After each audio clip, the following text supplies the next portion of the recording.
R90S is an icon. It comes actually from a time where bikers were rebels.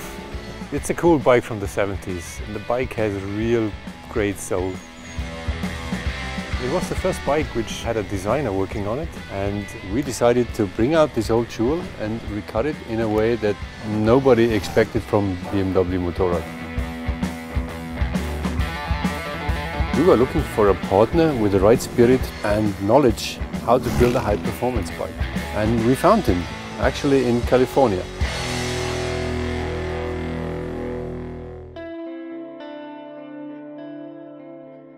I grew up in Long Beach in Southern California, and I think that the culture I was surrounded with has a big influence on me today. Motorcycles are a huge part of my life. It's really how I express who I am and what I'm about. It seems that no matter what I look at, it has an influence. And when BMW approached us to do the R90S homage project, I was really excited about it, but at the same time I was also very curious as to where we would start and where they wanted us to finish up.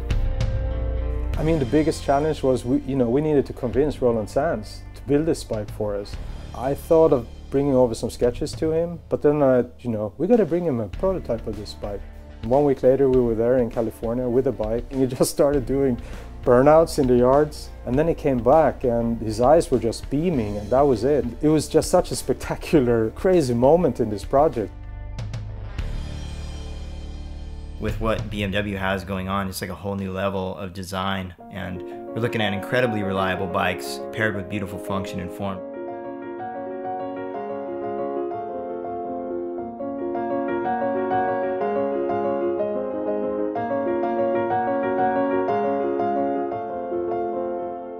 What I really love about motorcycle design is that you get to design every bit and piece of the bike. But that's also the challenging bit, because you got to understand every piece and bit of the motorcycle.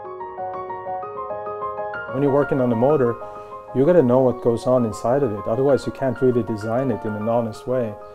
And that's the quality I see within my team.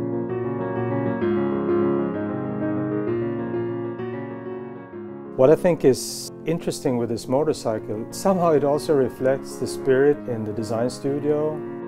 Because a lot of people out there, they think that we're like these super clean-cut guys running around in white lab coats and, working on computers that creates motorcycles in a magical kind of way. Yeah, on one hand it might be true, right? We're a very high-tech company. On the other hand, we're really a bunch of garage rats. And guys are welding and grinding and getting dirty. And this combination, I think, is just the coolest thing, right?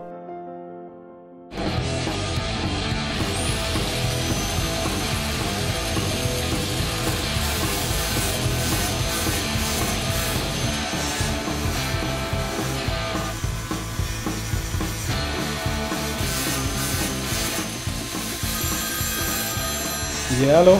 Hola, what's happening? Hey, Roland, you sent me a picture of the frame for the instruments. It's such a killer part. We got that part back, man, and it's perfect. Like, it's really lightweight. When people think about BMW, they usually think about precision and function, which is also correct. I mean, we're always at the cutting edge, pushing innovation. That's our thing. But this bike is a bit different. This bike is about heart and soul and garage spirit. This bike is all about emotion.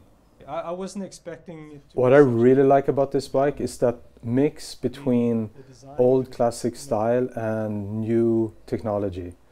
Like, the bodywork is very simple, very clean. It really captures that pureness of the R90S. And then we have all the technology where everything is just littered with the best parts you can get that really speaks high performance.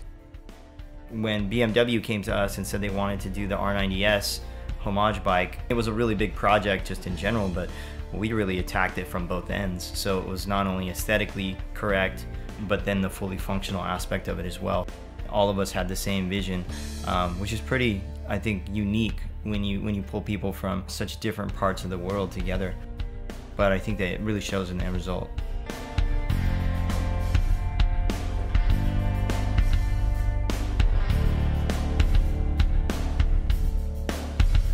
I think for me, a motorcycle is easily the purest execution of an idea, it's all exposed, you know? The engine's all out there. Every mechanical piece is exposed to the world, and you really can't hide bad design with a motorcycle. It's all right there. I really get a lot of satisfaction out of making that work.